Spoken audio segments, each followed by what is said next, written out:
Welcome to Master the Move, the back crucifix.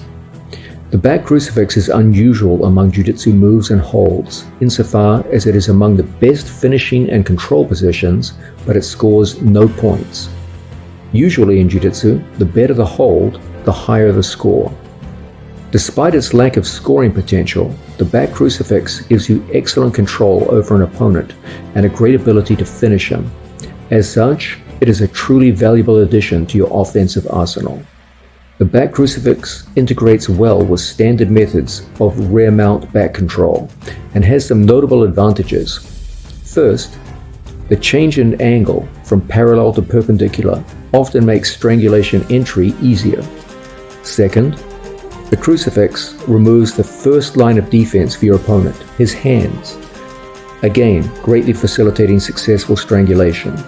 Third, from your opponent's point of view, defending a back crucifix is very different from defending a standard rear mount. Most of your opponents have far less experience defending back crucifix than they do rear mount, and thus it is considerably easier to get the breakthrough on most of your opponents. Fourth, the crucifix allows you to switch from strangles to arm locks without moving your body. In conventional back attacks, if I want to switch my position completely from strangle to arm lock, I have to move my whole body in order to do so. Not so with the back crucifix. This creates an excellent dilemma attack between strangle and arm lock, which is very difficult even for a skilled opponent to defend. Fifth, the back crucifix is a great equalizer for athletes with short legs who feel that conventional rear mount positions, which often favor taller, long-legged athletes who can easily hold body triangles around their opponents, are difficult for them. Back crucifix can easily be held by shorter athletes with thick legs who struggle with conventional body triangles and other forms of back attack. In this video, we will look at all aspects of the back crucifix. Everything from entries, from top and bottom, front and back, then moving on to different methods of control and finishing with strangles and arm locks. In addition, we will look at the integration of back crucifix positions with other forms of back control. Back attacks have always been one of the most successful signature moves of my students. I am certain we can make this variation work for you too.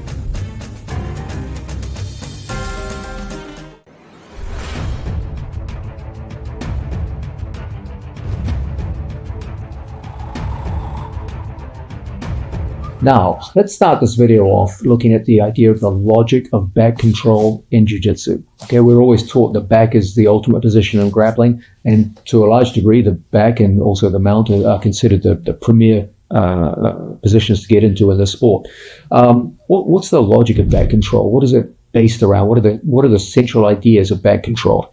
Well, you'll see that they always come down to the idea of keeping your opponent and controlling them between your elbows and between your knees. Okay, so if we have an opponent in front of us and we're on their back, the key idea is the back control is that I keep my opponent between my elbows. That is often done, for example, with a seatbelt grip. It could also be done with going underneath both of my training partner's arms at the same time. In both cases, he's between my elbows. And at the same time, Placido is between my knees. Okay, regardless of whether I have butterfly hooks in like so, or conventional hooks. In both cases, he's between my knees. So if you have a situation where he's both between your knees and he's between your elbows, this would be, as it were, the classic form of back control. And every form of the standard back control is based around these ideas, regardless of how you configure your legs. As long as he's between my knees and between my elbows, you are considered to be in the ideal form of back control. Now, the key element to the standard methods of back control is the idea of alignment. My spine is aligned with my opponent's spine. We're on the same axis, as it were, when he's between both the elbows and the knees. This can change when we start to lose control of one part of the equation. There's two parts of the equation. He's got to be between my elbows and between my knees. If I start to lose the elbows and being between my knees, he's starting to misalign himself now. I still have back control because he's still between my elbows. But if Placido were to get a hold of my wrist and take into a situation where he's neither between my elbows nor between my knees, then at this point, I have lost control of the back. Okay, so that's the core idea behind back control in the sport of jiu-jitsu. The ideal of back control is to have your opponent between your knees and between your elbows with alignment, both of your spines in the same alignment. From Placido's perspective as the defensive athlete, he's always looking to create misalignment. That misalignment typically starts at the lower body. So if Placido was defending himself here, he would start by getting away from my hooks and misaligning his body relative to mine, so that my spine is no longer locked up with his. As I lose the lower body battle, it becomes more important for me to win the upper body battle and keep him between my elbows. Placido knows that. So a big part of his escapes from these situations is going to be getting to situations where he's neither between my elbows nor my knees, and that signals the end of back control. We can go further with this. Let's start looking at the idea of minimum requirements for back control. If the ideal of back control is to have him between my knees and my elbows at the same time, that's the ideal, that's the best case scenario. What are some situations where you have control but not ideal control? Okay, we know what ideal control is. That's when he's between both my elbows and my knees. We know what's unacceptable when he's neither between my elbows nor my knees. Then we don't have any form of back control. Is there a middle ground? Yes, there is. Okay, this would be examples of, say, diagonal control. In the case of diagonal control, I have upper body control on one side and lower body control on the other side. He's still between my knees and he's still between my elbows. If he goes to move in this direction, my left hand checks him. If he goes to move in the opposite direction, my right foot checks him. So that when we go to move around, if he goes to pee off in this direction, we can stay on an opponent's body very easily with this form of diagonal control and follow movement all the way through 360 degrees. Okay? So diagonal control is, as it were, the minimum requirement for back control. We can go further with this. There are some cases where you have back control where your opponent is not between the elbows and the knees. What are these cases? Well, a cross-body ride would be a good example. And this is based on the notion of diagonal control.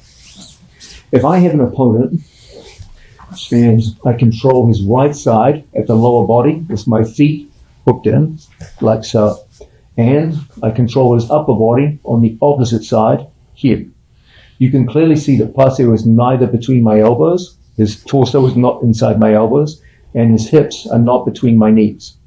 Nonetheless, this would still count as an example of back control because we're exercising diagonal control. I have the left side of his upper body control here with this grip, and the right side at the lower body is controlled through the scorpion lock on his ankle. So when Placido goes to move around, he's still controlled, and I'm on his back, okay?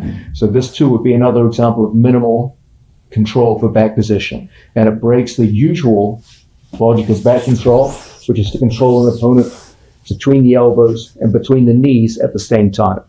In the vast majority of cases, all forms of back control have the commonality that your opponent's hips are between your knees and his torso is between your elbows, okay? And almost every example of back control is based around those core principles.